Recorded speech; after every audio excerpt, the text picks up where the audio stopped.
Holy cow, look at those stars in the Milky Way. This binoculars really brings it out when there's no moon in the sky like this week. Hey, everybody, I'm Stargazer MarQ, and the American Space Museum is bringing you backyard astronomy with me to hopefully bridge the space between us a little bit from your backyard and what's going on in the skies above. A little star curious, if you will, on Stay Curious. But as I'm looking at the beautiful night this week, because there's no moon, the moon is moving towards new phase. We'll see it in a couple weeks in the night sky. What's this behind me? Holy cow, it's Mercury. And we've got a lot in the news, Mercury retrograde. Several people, including one of our top fans, Sylvia Monaco's, asked me, what is this about Mercury being in retrograde for the next 3 weeks? And I said, Sylvia, that's just comic book astrology. Don't believe it. She said, but it's supposed to disrupt your electronics and mess up communications, and you're not supposed to buy things. And I'm going, what? And then here we are on our Stay Curious show. We're not live on Facebook right now because Facebook crashed this Monday, October 4th. Can you believe it?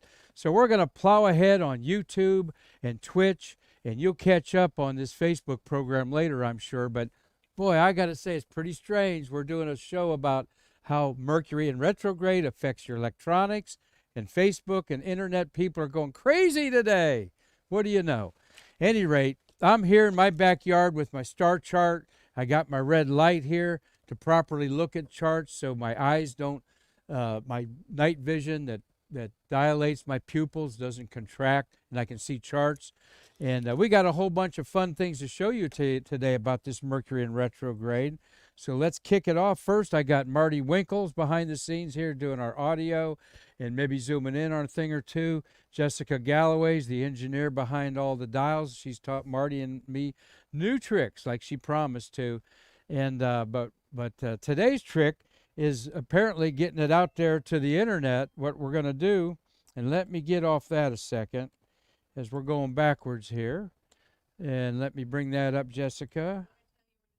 Okay. What we have behind me here is the planet Mercury, its northern hemisphere. And right there, that dark area I'm pointing to is the North Pole of Mercury. Mercury is almost half the size of Earth. It's just a little bit bigger than our moon, okay? Very small world. It's, of course, closest to the sun. It's 900 degrees around this surface, but because there's no shadow, this is all in shadows, it's cold enough there for ice to form. So we know there's ice underneath this North Pole, incredibly as that sounds, with Mercury being so close. It orbits the sun every 88 days, so 360 days in a year. So about 4 times a year, we see Mercury above the horizon, twice in the morning sky and then twice in the evening sky. That's what this retrograde's all about that I'm going to explain to you here. But first of all, the Mercury in retrograde has happened January 30th to the 20th of March, May 29th to June 22nd this year. And right now, we're in the middle of it, October 27th to October 18th. Now, what does astrology say about Mercury in retrograde? Well, it says what happens is the planet appears to be moving backwards, okay? And I'm going to explain that to you very simply. Yes, it does appear to be moving backwards, but it's an optical illusion. But what astrology says happens when Mercury's in retrograde is that technology and communication could get disrupted, putting a damper on anyone's mood. Whoa, everybody's scrambling today because Facebook and Instagram's down. And yes, you YouTube people out there are watching us today, and some of you out there twitching too. So this has got my head scratching, okay, because I'm a hardcore astronomer. Does Mercury's retrograde affect me, says astrology? Well, and here's one of these charts up there that they throw up there to show you how your signs and your birth chart and all this stuff. Well, it says that Mercury in retrograde, you have less energy, but you're nervous. You usually don't have your own zeal. You're lethargic. You've got scattered feelings. You're restlessness. You're unfocused. You're anxious. Talk about anybody out there today? Holy cow. Let's just shut this down, Marty and Jessica. Avoid quitting your job, starting a new relationship, calling up your ex, okay? or virtually any other life-altering decisions while Mercury is doing its thing going backwards. Holy cow. Don't sign contracts. Don't buy electronics.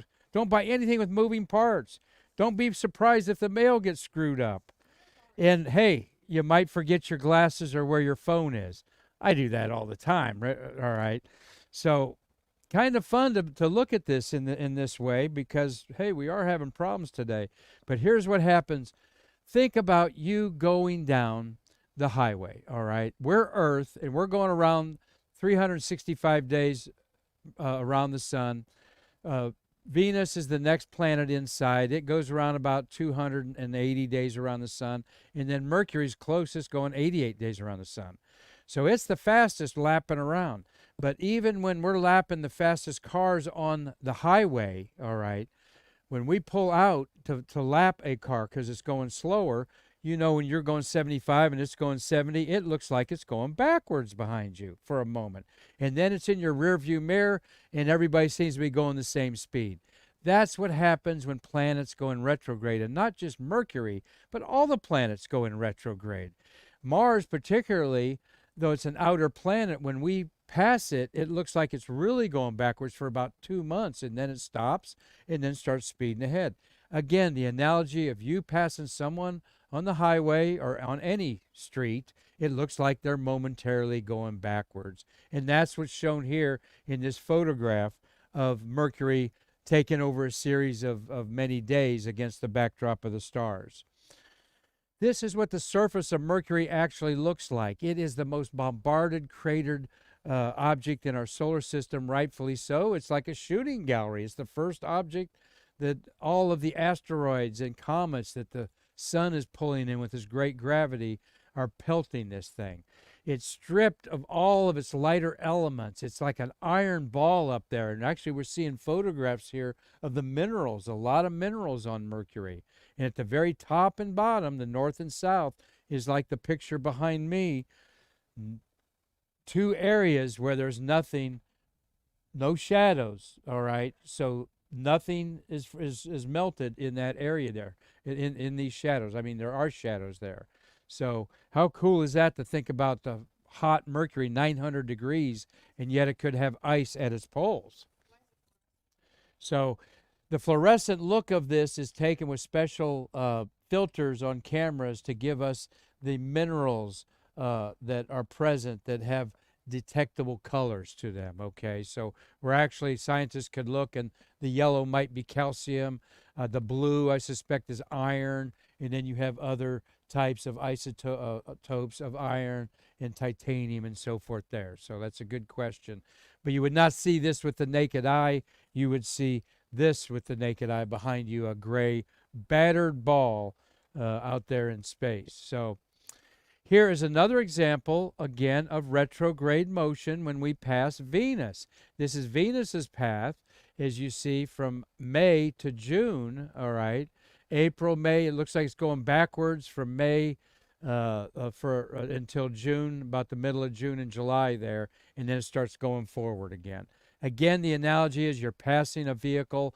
It looks like it's going backwards for a moment, though it's going 70 miles an hour, you're going 75, and it catches up with you, and you're both chugging along at the same rate. This is what is all going on right now. But as science would have it, and of course astrology, it in retrograde, like I said, has a lot of do's and don'ts. Don't call your ex. Don't buy electronic devices, all right?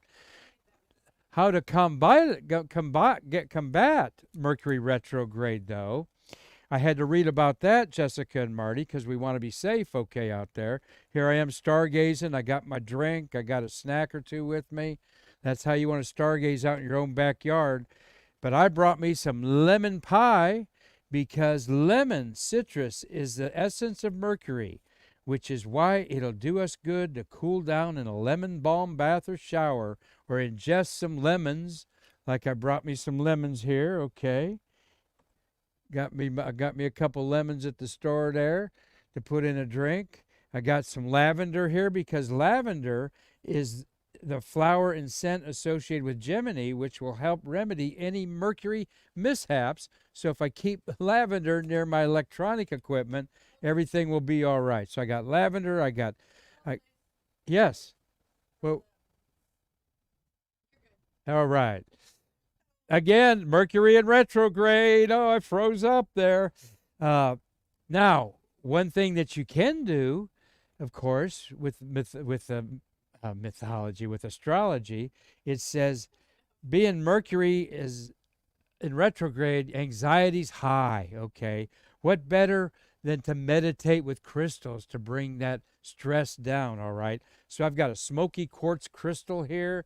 I got a lavender crystal. I'm going to keep these around me. Maybe walk around with one in my pocket the rest of the day, just so maybe driving, if those electronics go out of my car, that could be disastrous. But at any rate, fun with having Mercury in retrograde motion, and we're well prepared. We hope that we're streaming out there on YouTube fine, because we ain't breaking the barrier of Facebook today because of Mercury in retrograde, if you can believe that or not.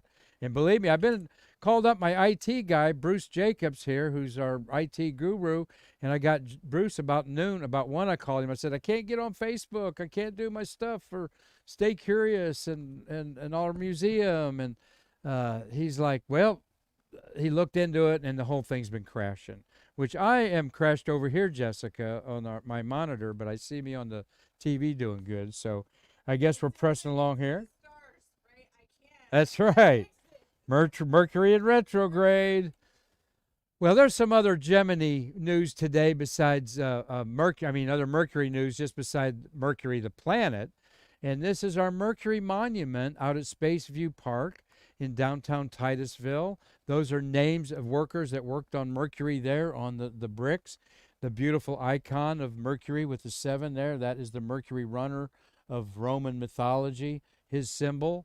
And yesterday, October 3rd, is when Wally Schirra orbited the Earth, the 5th American to do so. And he was in Sigma 7. And we celebrate all the time out there at American Space Museum at our Space View Park. October 3rd, 62 is when Wally Schirra and Sigma 8 orbited the Earth for 6 orbits, 9 hours, near perfect orbit. Mission. Here is Wally Schirra. He died at age 84 about 10 years ago. The only American to fly in the Mercury, Gemini, and Apollo spacecraft. All right. He retired early after checking out the Apollo command module, importantly on a 10-day mission in April 7th. And Marty and I won't forget him sitting beside, well, Marty probably wasn't there to see it, but I watched him beside Walter Cronkite tear up as Apollo 11 landed on the moon, and he saw his buddies make it there that he'd trained so hard with. What a great guy. A lot of great stories about Wally. Here's his handprints at Space View Park there at our Mercury Monument. And that is what is the only place in the world where you can put your hands on Wally Schirra's out there. Also in space history today, October 4th, 1957, it was 64 years ago that Sputnik 1 orbited the Earth and terrorized Americans, and one of those was a teenager named Marty Winkle, my cameraman and co-producer. Marty was telling me today that he remembers being in junior high school, and before class started, the homeroom teacher, they could see on the other side of the glass, was disturbed about something, and when they all got in there, he was a little bit ticked off, saying that Russians had orbited a satellite. And what'd you tell me, Marty, in 1957? He didn't know what a satellite was. They're going like, what's a satellite, you know? And to grow up then, Jessica, like Marty and I did, Marty's more like a big brother in age difference to me, we actually had practicing getting under tables and chairs and in the basement in case of a nuclear attack from Russia, like that was going to help save our butts. And so there was a little bit of concern that this Sputnik had a nuclear weapon on it, or that it was spying in our own backyards. Simply had a tape recorder on it. You see how big it is there with that gentleman holding it. All right, a little over 2 feet in diameter. A lot more power in a cell phone from 20 years ago than this had. And but it weighed about 84 pounds, and it orbited. It had a tape recorder in there. No, it just beep, beep, beeped. It didn't have Morse code or anything. and only stayed up there for less than a month. In fact, when America finally launched our first rocket, Explorer 1, Sputnik had already come down, and I think our Sputnik 1 is still orbiting the Earth 60-some years later. So, but a seminal moment in time, and boy, I'm telling you, astronomy and telescopes in the 1950s and 60s really sprung from this. All kinds of clubs started. Of course, they were male-dominated clubs, as you'll see here in a minute in the picture. But what they did was they started looking for this satellite, okay? And a whole network of amateur astronomers around the world had these telescopes that were actually looked like a microscope there at the table as they were looking into a mirror, that the mirror reflected the sky up above so they wouldn't crane their necks. Now there's a couple, like a 6-inch telescope behind those other guys in the foreground. But they were looking for other satellites, and what they probably saw was not the Sputnik 1, but its rocket booster that went to orbit also. The Sputnik 1 was, like I said, you saw that man holding it. It was only 2 feet across. So, and that's not as shiny as it was. That wouldn't reflect a whole lot of light to be visible. And talking to the guys in the 50s that have been mentored me in my astronomy since the 60s, this was a big deal. They called it Moonwatch, and a lot of people were out every night looking for satellites. You can see a satellite any night when it gets dark in the twilight, just before it goes from total darkness. You'll see satellites going overhead as they catch the light rays of the sun up 200 to 400 miles high. And you have an app for that.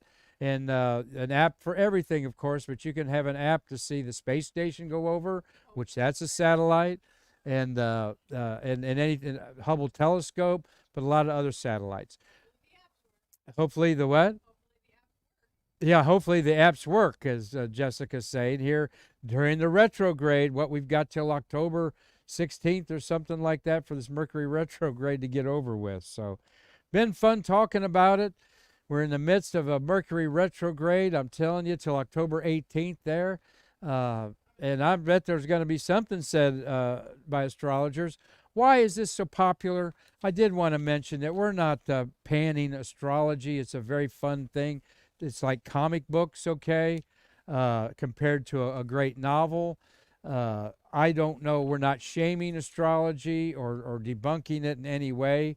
I am amazed how much I know about raw science and space, that I have most of the traits of a Scorpio when you read astrology, meaning that I'm kind of outgoing and maybe a little bit hard-headed at times. Don't know.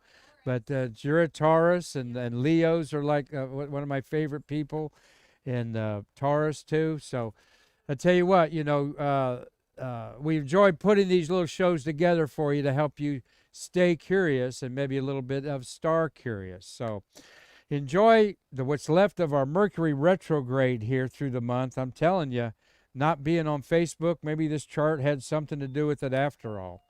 But we're so pleased that you are with us and been supporting our Stay Curious program. Tomorrow, we're going to have Chuck Jeffrey here, our collections analyst, auction guru, because this Saturday, October 9th, is our auction. We'll have $200,000 worth of memorabilia up for sale. Our slice of that pie keeps our nonprofit open without a doubt. Chuck Jeffrey has saved our museum. We've got a plaque out front of the building honoring Chuck for what he's done. But it's a lot of fun.